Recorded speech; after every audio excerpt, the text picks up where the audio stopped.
आपने कहा था कि हमने तो नहीं कहा था आप ऐसा करो।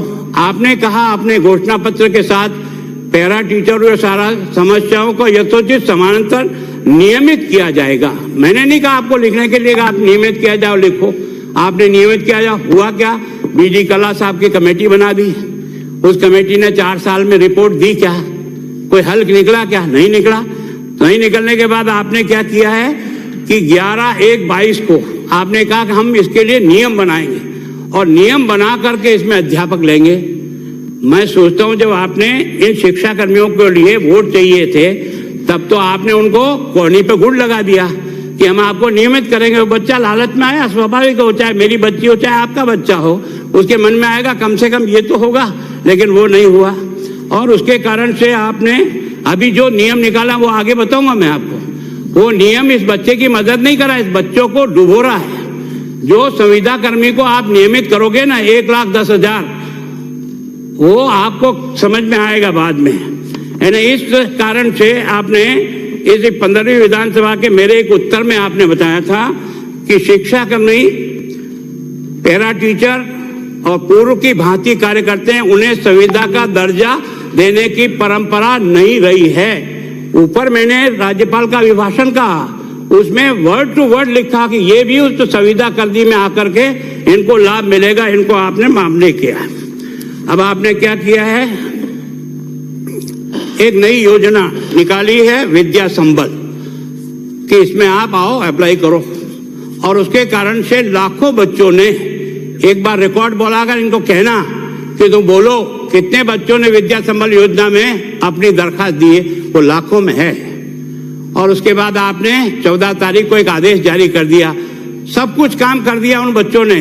400 करोड़ रुपया उन बच्चों का लगा है आपके यहाँ अप्लाई करने में। और उसके बाद आपने निकाला कि इसको हमने स्थगित किया गया। और स्थगित करने के बाद अभी आपने, आपके डायरेक्टर ने आज की तारीख में एक आदेश निकाला कि 10,000 इंग्लिश मीडियम के जो बच्चे हैं ना, इनकी भर्ती के लिए एक आदेश निकाला उन्होंने। और उसमें से आपने आदेश में आपने लिखा है, ये जो आपने नए नियम बनाए ना, राजस्थान कॉन्ट्रेक्चुअल हायरिंग रूल्स 22, इसके नियम 6 में आपने क्या लिखा है, तहत ऊपरी आयु सीमा 40 वर्ष रखी गई है। अब ये जो आपका संविदा का कर्मी है, ये तो 8 साल से 10 साल से 15 साल से काम कर रहा है, ये तो इसमें 40 साल की उम्र पार कर गया, तो इसको तो आपने बाहर निकाल दिया। यही है ना अभिप्राय इसका। फिर इसका नियम 13, संविदा कर्मियों को एक मुश्त वेतन। अध्यक्ष महोदय, आप भी अध्यापक रहे हो, मैं तो स्कूल अध्यापक रहा हूं, पर मन में अभी भी अध्यापक का थोड़ा बहुत अंश बचा है। बहुत दुख होता है कि जब हम इस तरह के काम करते हैं तो मन को कष्ट होता है। एक मुश्त वेतन 10,400 रुपये हर महीने का प्रावधान किया गया है, जो 9 वर्ष पूरा करने पर 18,500 रुपये तथा 18 साल पूरा करने पर 32,300 रुपया मिलेगा। इस प्रकार नियमित कर्मचारियों के समान काम करने के बाद भी उनका वेतन इससे काफी कम होगा। जबकि आपकी मिनिमम वेज कितना है? क्या मेरा ये अध्यापक, ये जो शिक्षा कर्मी है, ये मिनिमम वेतन पाने का भी अधिकारी नहीं है कानून के तहत।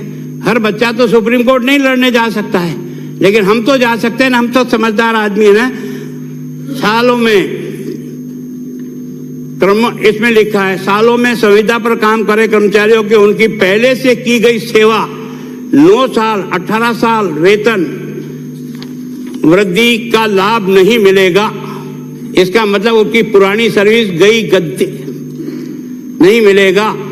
सेवा काल की गिनती समझने का प्रयास करो, कम से कम बनाते समय कोई पढ़ लिया करो रे भले आदमी। गिनती नियमित होने की दिनांक से चालू होगी। इसका मतलब ये जो आप अभी 2 फरवरी को जो कर रहे हो आप, उनकी गिनती पुरानी तो सब गई और इसके बाद गिनती शुरू होगी। इन नियमों को लागू होने के बाद भी यह कर्मचारी सरकार के स्थायी कर्मचारी नहीं होंगे जब तक कि वह जिस विभाग अथवा योजना के संविदा पर काम कर रहा है उसको सरकार नियमित पद के कन्वर्ट नहीं करती। यदि नियमित होने के बाद भी नियम 20 के तहत संविदा कर्मी स्क्रीनिंग कमेटी द्वारा नियमित किए जाएंगे। उसमें कम से कम 5 वर्ष तक संविदा पर काम करना पड़ेगा। ये है हमारे संविदा कर्मियों के प्रति आपकी हमदर्दी। वोट पाना हो जब तो नियमित करने का गुड़ लगाते हो और बाद में ऐसे नियम बनाते हो जिसको बैठ के रोएगा। फिर आपका विभाग क्या कर रहा है, कोई देखने वाला भी है कि नहीं। मैंने तो जब इसको पढ़ने का प्रयास किया तो बहुत अफसोस हुआ है। यानी ये गार्गी पुरस्कार हमने 98 में शुरू किया था। इसलिए किया था कि जो गांव का बच्चा या 10वीं और 12वीं के बोर्ड में जिन बच्चों को 75% से अधिक